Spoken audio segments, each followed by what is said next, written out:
शादी by mistake भाग 6।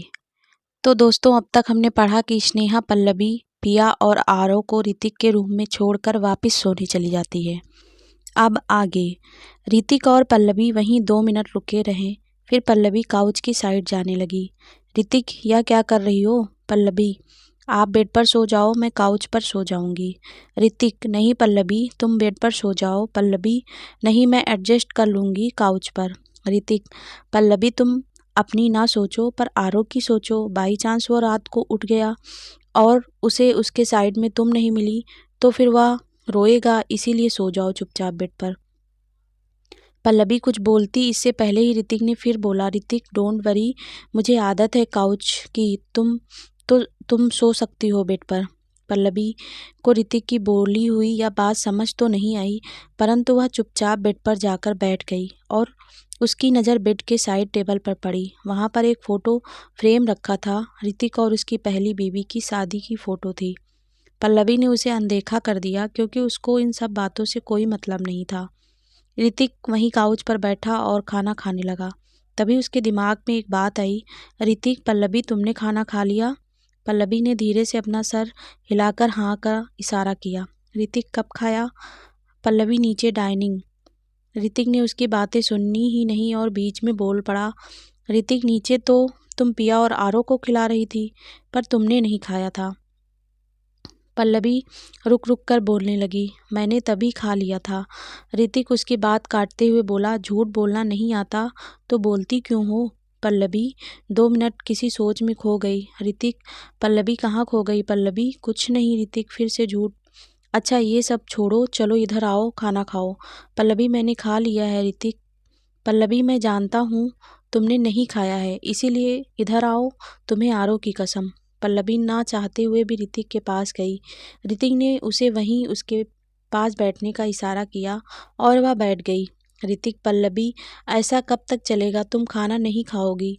I know तुम्हारी पहले की आदतें कुछ और थी, पर वक्त के साथ आदतें बदलती हैं और ऊपर से खाना ना खाना बेवकूफ़ी है, क्योंकि तुम 2 बच्चों का ख्याल रखना है और बच्चों के पीछे भागने के लिए एनर्जी चाहिए जो सिर्फ खाने से मिल सकती है। इसीलिए प्लीज़ खाना खा लिया करो। देखो पल्लवी, तुम्हें तुम्हारी हेल्थ का ख्याल रखना चाहिए, वरना ऐसे तो पक्का तुम बीमार हो जाओगी और फिर भला आरव को कौन संभालेगा? अगर तुम खुद ठीक नहीं रहोगी तो आरव को कैसे ध्यान रखोगी? तुम्हें पता है ना कि इस वक्त उसे तुम्हारी ही ज़रूरत है। इसीलिए प्लीज़ समय पर खाना खाया करो और अच्छे से खाया करो।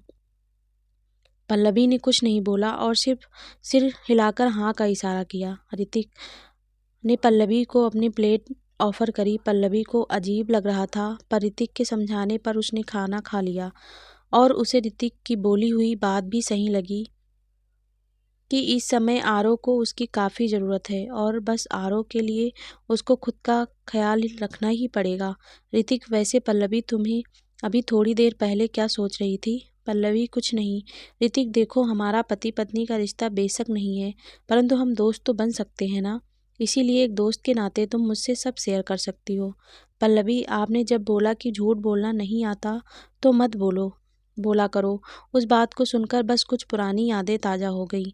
ऋतिक, कैसी यादें? पल्लवी, मैं कभी भी खुलकर बात नहीं कर पाती थी, इसी वजह से अपनी फीलिंग्स और बात छुपाने की कोशिश करती थी, जिसकी वजह से कई बार झूठ बोलना पड़ जाता था, पर आयुष हमेशा मेरा झूठ पहचान जाते थे और हमेशा एक ही बात बोलते थे कि झूठ बोलना नहीं आता तो मत बोला करो। ऋतिक, वैसे ये बात मैंने भी किसी और के मुंह से सुनी है और बोल दी। पल्लवी ने कुछ नहीं बोला और दोनों ने खाना खाया और फिर दोनों अपनी अपनी जगह जाकर सो गए। अगले दिन सुबह नाश्ता करके ऋतिक, पल्लवी, आरव और पिया अपने घर के लिए निकल गए। ऋतिक ने पल्लवी, आरव और पिया को घर छोड़ा और ऑफिस चला गया। पल्लवी पूरे दिन पिया और आरव के साथ व्यस्त थी। रात को ऋतिक घर आया और फिर जैसे ही वह घर में एंटर हुआ उसके चेहरे पर मुस्कुराहट आ गई। सामने उसके पल्लवी, आरव और पिया थे। पिया और आरव पल्लवी को परेशान कर रहे थे और हर जगह उनके खिलौने बिखरे हुए थे। आरव और पिया पल्लवी का चेहरा पेंट कर रहे थे और पल्लवी चुपचाप बैठी हुई थी। ऋतिक को यह देखकर हंसी आ गई और वह हंसने लगा और जब पल्लवी की नज़र ऋतिक पर पड़ी तो वह शर्मिंदा होने लगी। पिया और आरव दोनों हंस रहे थे पल्लवी को देखकर। ऋतिक पल्लवी के भावों को समझ रहा था। ऋतिक, आरो और पिया ऐसे पेंट करना गलत बात है ना। पिया और आरो दुखी होकर चुपचाप बैठ गए। ऋतिक उनके पास आया। उसने अपने हाथ में एक पेंट ब्रश लिया और दोनों की नाक पर थोड़ा सा पेंट लगा दिया। पिया और आरो ने एक दूसरे को देखा और फिर हंसने लगे। उनको ऐसे देखकर पल्लवी और ऋतिक खुश हो गए। फिर पिया और आरो ने ऋतिक को भी पेंट लगाना चाहा, पर पल्लवी ने उन्हें रोक दिया। पल्लवी, आरो, पिया, आज के लिए बहुत हुआ।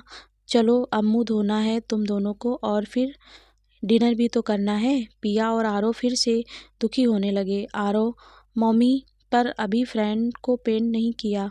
पिया, मम्मी प्लीज। आरो पिया को घूरने लगा। पल्लवी और ऋतिक समझ नहीं पाए कि इसे अचानक से क्या हुआ। आरो, वह मेरी मम्मी है, तुम्हारी नहीं। आरो की तेज आवाज़ सुनकर पिया डर के मारे रोने लगी। पल्लवी आरो को प्यार से समझाते हुए बोली, आरो, ऐसे अपनी लिटिल सिस्टर से बात नहीं करते। मैं आप दोनों की मम्मी हूँ। आरो ने आप सिर्फ मेरी मम्मी हो। पल्लवी चिल्लाई। आरो रोते रोते अंदर कमरे में चला गया। पिया अभी भी वहीं रो रही थी। पल्लवी को समझ ही नहीं आ रहा था कि अब वह भला कैसे संभाले दोनों को। ऋतिक, पल्लवी डोंट वरी, मैं इधर पिया के पास हूँ, तुम आरो को देखो और प्लीज़ उससे ऐसे मत चिल्लाओ। उसको समय चाहिए तो प्लीज़ उसको समय दो। पल्लवी ने अपना सिर हिलाकर हाँ का इशारा किया और फिर कमरे में चली गई।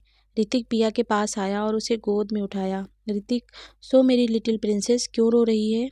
पिया, मम्मी। ऋतिक, पिया, मम्मी भैया के पास गई हैं, आपके पास जल्दी आएंगी। पिया, मम्मी। ऋतिक, अच्छा चलो डैडी को आपका मुंह धोने दो, फिर मम्मी के पास चले जाना। पिया अभी भी रो रही थी, पर ऋतिक उसे बाथरूम में ले गया और उसका मुंह धोने लगा और साथ ही उसके साथ खेलने लगा, जिससे पिया भी थोड़ी देर में चुप हो गई और उसके चेहरे पर मुस्कान वापस आ गई। दूसरी तरफ पल्लवी जब कमरे में गई तो देखा आरो ने सारा सामान नीचे फेंका हुआ था और वहीं बेड पर बैठकर रो रहा था। पल्लवी, आरो आरो अभी भी रो रहा था। पल्लवी उसके पास गई और वहीं उसके पास बैठ गई। पल्लवी, आई एम सॉरी आरो, आई नो मम्मी ने आपको डांटा, वह आपको अच्छा नहीं लगा, पर बच्चा पिया अब आपकी बहन है तो मैं आपकी उसकी भी मम्मी हुई ना। आरो, नो, आप सिर्फ मेरी मम्मी हो। पल्लवी, बच्चा ऐसे नहीं बोलते ना। आरो, पहले डैडी गए मुझे छोड़कर, अब आप भी जा रही हो। पल्लवी, आरो मैं कहीं नहीं जा रही हूँ। आरो, आप झूठ बोल रही हैं, आपको वो पिया पसंद है और अब आप उसके साथ रहोगे मुझे छोड़कर। पल्लवी, आरो ऐसा कुछ नहीं है, मैं आपसे सबसे ज़्यादा प्यार करती हूँ। आरो, नहीं, आप झूठ बोल रही हैं। आरो रोने लगा। तभी उसके रोने की आवाज़ सुनकर ऋतिक वहाँ आ गया। ऋतिक की गोद में पिया थी। ऋतिक, इसे क्या हुआ? ऋतिक की आवाज़ सुनकर आरो ने उसे देखा और फिर पिया को देखते ही आरो को और गुस्सा आने लगा और फिर वह और ज़्यादा रोने लगा। ऋतिक समझ गया कि क्या हो रहा है। ऋतिक, पल्लवी 2 मिनट के लिए प्लीज़ इधर आओ। पल्लवी, जी। पल्लवी ऋतिक के पास गई। ऋतिक, तुम पिया को खाना खिलाकर सुला दो, मैं आरो को संभालता हूँ। पल्लवी, पर आप जानते हैं कि आरो किसी की नहीं सुनेगा और ऐसे टाइम पर तो। ऋतिक पल्लवी की बात काटते हुए बोला, जस्ट ट्रस्ट मी पल्लवी, मैं समझ रहा हूँ क्या हो रहा है। मैं भी जब छोटा था तब ऐसे ही करता था, जब मेरी मम्मी स्नेहा को ज़्यादा अटेंशन देती थी या स्नेहा उन्हें मम्मी बुलाती थी तब। इसीलिए समझो मैं संभाल लूँगा। पल्लवी ने एक बार ही आरो को देखा और फिर ऋतिक को। ऋतिक ने उसे इशारे से कहा, डोंट वरी, मैं हूँ ना। पल्लवी ने पिया को अपने पास लिया। पिया काफ़ी खुश हो गई पल्लवी के पास जाकर। पल्लवी पिया को बाहर ले गई और खाना खिलाने लगी। पल्लवी पिया को खाना खिला रही थी, पर उसका सारा ध्यान आरो की तरफ था। एक माँ होने के नाते उसको आरो की फिक्र थी और आज ऐसी पहली बार हुआ था जब आरो इस तरीके से उसके साथ पेश आ रहा था। पल्लवी अभी पिया को खाना खिला ही रही थी कि तभी वहाँ ऋतिक और आरो आ गए। आरो को आता देख पल्लवी खुश हो गई। पल्लवी, आरो आओ बेबी, मम्मी आपको खाना खिलाएगी। आरो ने जवाब नहीं दिया और ऋतिक के पास जाकर बैठ गया। पल्लवी, आरो क्या हुआ, मम्मी से गुस्सा हो? आरो, हाँ, मुझे आपसे नहीं बात करनी। ऋतिक, आरो चलो हम खाना खाते हैं। आरो फ्रेंड आप खिला दो प्लीज़। ऋतिक हाँ क्यों नहीं आरो। ऋतिक आरो को खाना खिलाने लगा और आरो खुशी खुशी खाना खाने लगा। पल्लवी खुश थी कि चलो आरो खाना तो खा रहा है और वह यह देखकर भी खुश थी कि आरो और ऋतिक की धीरे धीरे अच्छी बॉन्डिंग हो रही थी। पर हाँ वह थोड़ी दुखी थी कि आरो उससे इतना ज़्यादा नाराज़ है कि उसकी तरफ देख तक नहीं रहा है। पल्लवी भी पिया को खाना खिला रही थी। पल्लवी ने नोटिस किया कि ऋतिक आरो को खाना तो खिला रहा है पर खुद कुछ नहीं खा रहा था।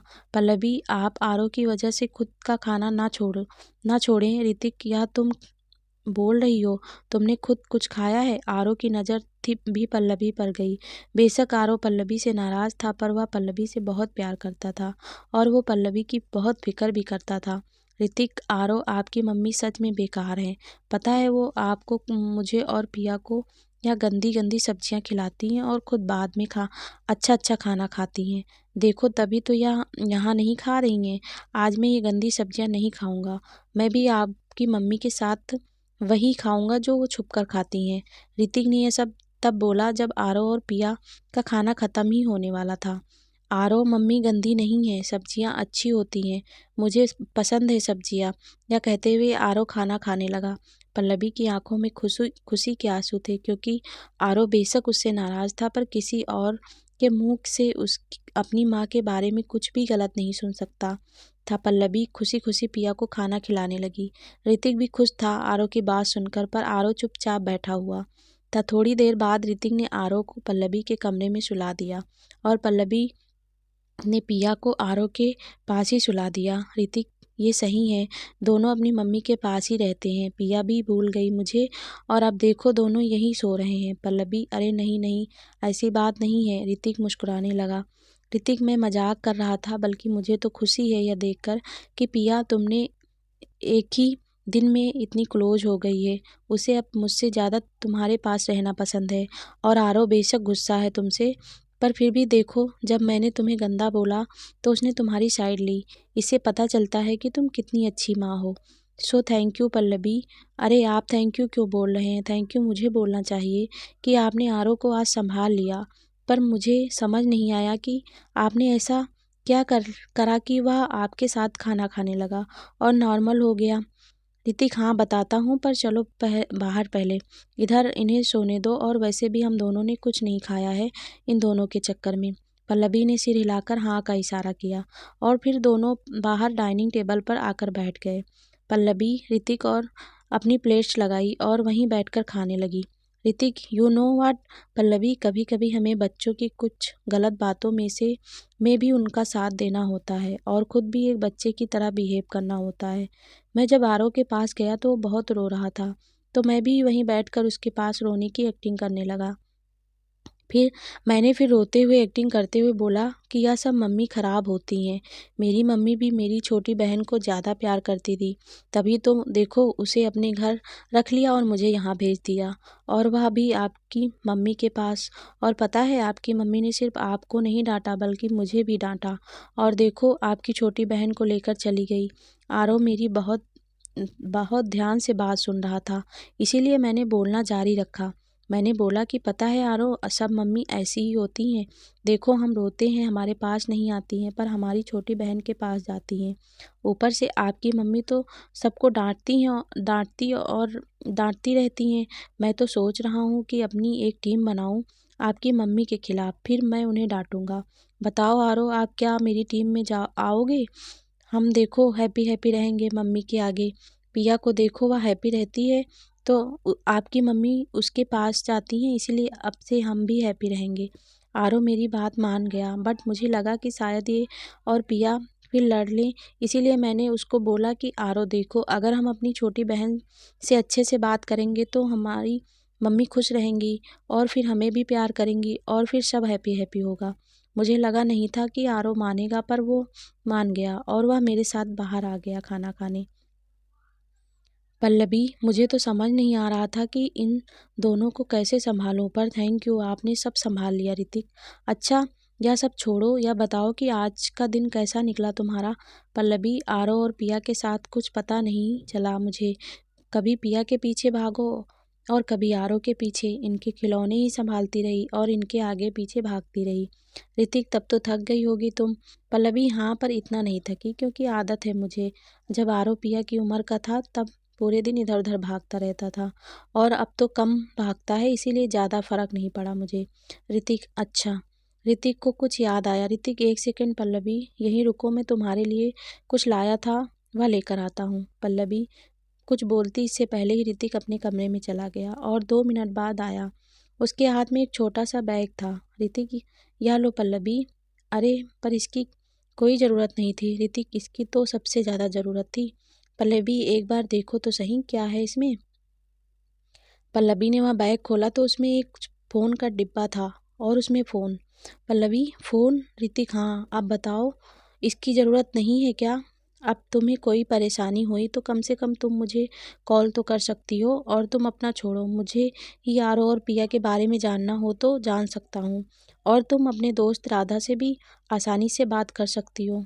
Pallavi, thank you. Hrithik, welcome. और मैंने इसमें सिम कार्ड भी डालकर चालू करवा दिया है, और मैंने अपना, स्नेहा का, तुम्हारी दोस्त राधा का और घर की कुक और एक दो नौकर का नंबर डाल दिया है। आई डोंट थिंक सो कि इससे ज़्यादा तुम्हें किसी नंबर की ज़रूरत होगी। Pallavi, thank you. ऋतिक, कितना थैंक यू बोलती हो, चलो खाना खा लो।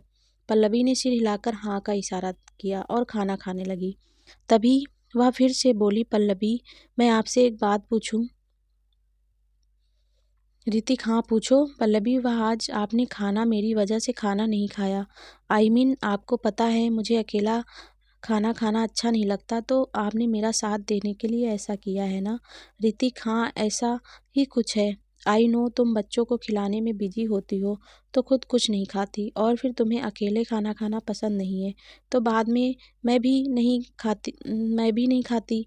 वैसे मुझे भी पहले अकेले खाने की आदत नहीं थी, पर धीरे धीरे पड़ गई क्योंकि कोई था ही नहीं साथ में कंपनी देने वाला। पर आई थिंक अब तुम हो कंपनी देने के लिए, हम साथ ही खा लिया करेंगे। पल्लवी, ठीक है। ऋतिक, और हाँ पल्लवी, मैं तुम्हें एक बात बताना भूल गया। उस दिन जब हम यहाँ आए थे तब मैंने तुम्हें बोला था कि मेरे कमरे में मत जाना क्योंकि मेरे कमरे की हालत थोड़ी ख़राब है। थोड़ी नहीं, बहुत ख़राब है, और उसमें काम चल रहा है कुछ, इसलिए तुम्हें उसमें जाने से मना करा, क्योंकि वहाँ जाओगी तो सारा सामान इधर उधर है तो तुम्हें चोट भी लग सकती है। मैंने 2 दिन की काम वालों को भी छुट्टी दी थी, पर अब वह कल से दोबारा काम करने आएंगे, तो ध्यान रखना पिया और आरो उस तरफ न जाएं, और तुम भी मत जाना। पल्लवी, वह ठीक है, पर आप उस रूम में कैसे रहते हैं? आपको भी परेशानी होती होगी। ऋतिक, जिस रूम को मैंने ही बनाया है उसमें जाने में मुझे कोई प्रॉब्लम नहीं होगी। मुझे क्यों प्रॉब्लम होगी? पल्लवी, मैं कुछ समझी नहीं। ऋतिक, कुछ नहीं, वह छोड़ो, बस यह है कि मुझे आदत है उस कमरे की तो मैं कंफर्टेबल हूँ। पल्लवी, ओके, पर आपने पिया के लिए अलग से कमरा क्यों बनवाया हुआ है? मेरा मतलब वह बहुत छोटी है तो वो अकेले कैसे रह सकती है? ऋतिक, आई नो, वह सिर्फ नाम के लिए पिया का कमरा है। पिया को मैं अपने पास ही सुलाता था जब मेरा कमरा ठीक था, पर जब खराब हुआ तब मैं पिया के साथ उसके रूम में रहता था। मैं तो बनवाना भी नहीं चाहता था वो अलग से कमरा, पर वो ऐश। ऋतिक क्या कहते कहते वे रुक गया। पल्लवी, कोई बात नहीं, आपको आगे बोलने की ज़रूरत नहीं, मैं समझ गई हूँ। ऋतिक मुस्कुराया और फिर वो दोनों खाना खाने लगे और फिर अपने कमरे में चले गए और फिर से अपनी डायरी में लिखने लगे। पल्लवी ने लिखा, पता नहीं यह क्या हो रहा है मेरी ज़िंदगी में। मैं कभी अपनी ज़िंदगी को समझ ही नहीं पाई।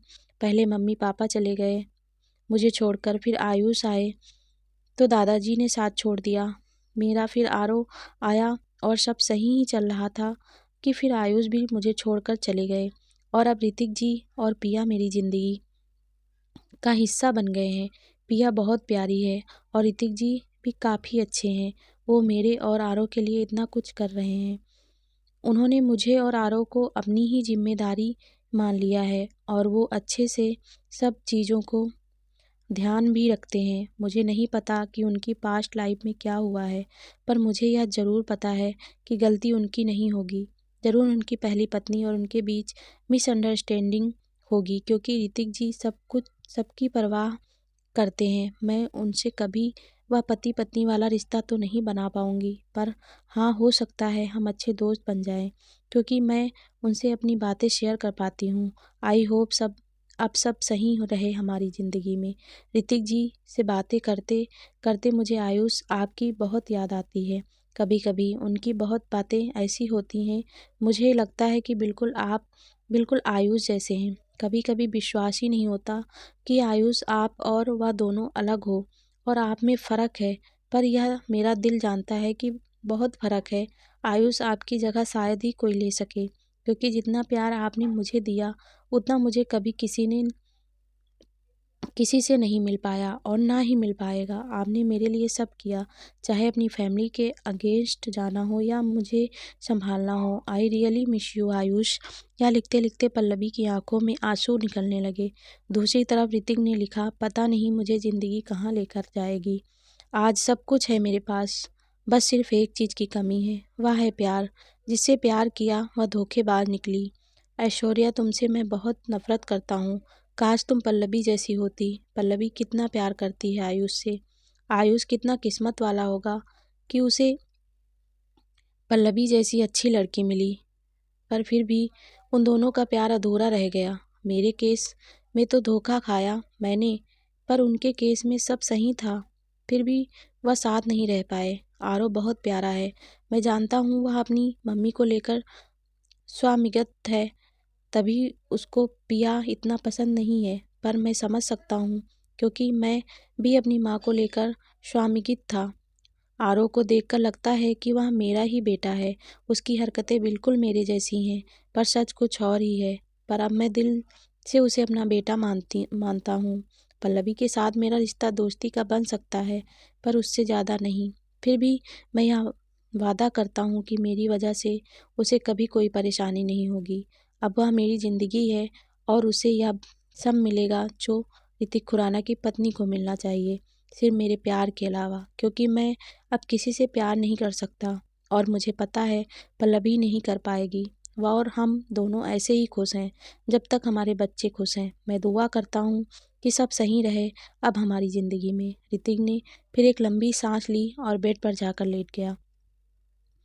तो दोस्तों, कहानी का ये पार्ट आप सभी को कैसा लगा, प्लीज़ कमेंट करके ज़रूर बताना। और कहानी का नेक्स्ट पार्ट जल्द ही अपलोड होगा हमारे चैनल पर, तो ऐसे ही वीडियो के लिए हमारे चैनल को सब्सक्राइब कीजिएगा। और आगे की स्टोरी और इंटरेस्टिंग होने वाली है, तो प्लीज़ हमारे चैनल के साथ जुड़ी रहिएगा। थैंक यू सो मच दोस्तों, अपने प्यार और सपोर्ट के लिए।